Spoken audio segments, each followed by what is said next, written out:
មកដាស់មិនខ្ញាក់ថាវាបានគុណជ្រូកមកឈ្មោះអ៊ូកឲ្យខ្ញុំភ័យរត់ភ្លុកទឹកភ្លុកដីមិនរត់ខ្លាចជ្រូកប៉ុន្តែខ្ញុំខ្លាចរឿងម្យ៉ាងស្រវាំងដូចចងាងខ្លាចណាស់ឡានឡោកាន់ដីខ្ញុំខឹងខ្លាំងពេកស្ទុះវងទៅចាស់មុខជ្រូកបីដៃថ្ងៃនេះហេងអីចាស់ជ្រូកដាក់ដៃចូលប៉ងបលិញម៉ែក្មេងឪក្មេងមកតាមសួរខ្ញុំដល់ប៉ងម៉ែសួរត្រង់ចោះកូនប្រុសកូនខុសរឿងអីខ្ញុំចូលបានចិត្តខំប្រឹងចំតិតស្រែកយកមកនាលដីកូនមិនទៅខុសអីផ្ទះជ្រូកបីដៃព្រោះជ្រូកវាឆ្លើយឥឡូវទុកធំប្រពន្ធមិនឲ្យចូលផ្ទះលើកដៃសំពះម៉ែក្មេងក៏ធ្វើប្រងើយបងថ្លៃប្អូនថ្លៃធ្លាប់ផឹករាល់ថ្ងៃក៏គេកន្តើយអួយចាប់បដ ாய் បងឈប់ខូចហើយណាម៉ែប្រពន្ធហើយឯងតាំងឯងណាវីនៅជាមួយអញតាំងពីបាត់ជើងក៏អត់មានអញមិនដែលខ្វាំងអត់ដៃទេខ្លួនឯងប្រើដៃជំនាន់ហាត់ហ្នឹងឯង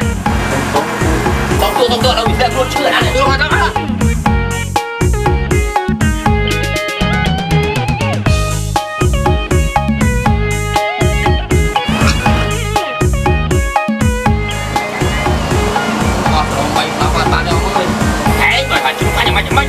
បោះលីមួយអញឲ្យប្រពន្ធស៊ីសៀងឲ្យស្រីនាងស៊ីដល់សុំឲ្យតែប្រលប់ខ្ញុំនេះមិនចេះនៅផ្ទះ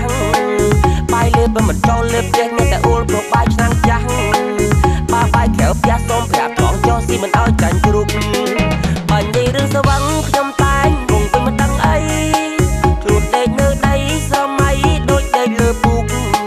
មនុស្សពីរបីនាក់មកដាស់មិនខ្ញាក់ថាវាបានគុណជ្រូកមកឈ្មោះអ៊ូកឲ្យខ្ញុំភ័យរត់ភ្លុកទឹកភ្លុកដីមិនរត់ខ្លាចជ្រូកប៉ុន្តែខ្ញុំខ្លាចរឿងម្យ៉ាងស្រវាំងដូចចងាងខ្លាចណាស់ឡានឡោកាន់ដីខ្ញុំខឹងខ្លាំងពេកស្ទុះវងទៅចាស់មុខជ្រូកបីដៃថ្ងៃនេះហេងអីចាស់ជ្រូកដាក់ដៃចូលប៉ងបលិញម៉ែក្មេងឪក្មេងមកតាមសួរខ្ញុំដល់ប៉ង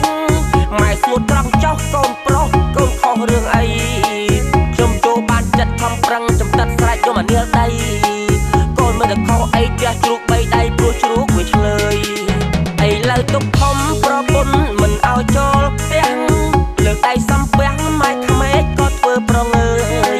បងថ្លៃប្អូនថ្លៃធ្លាប់ផឹករាល់ថ្ងៃក៏គេកន្តើយអួយចាប់បដ ாய் បងឈប់ខូចហើយណាម៉ែប្រពន្ធ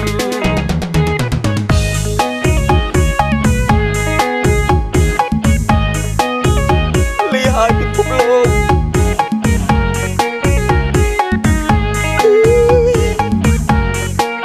លីហើយឯងចាំជួបគ្នាជាក្រោយចុះ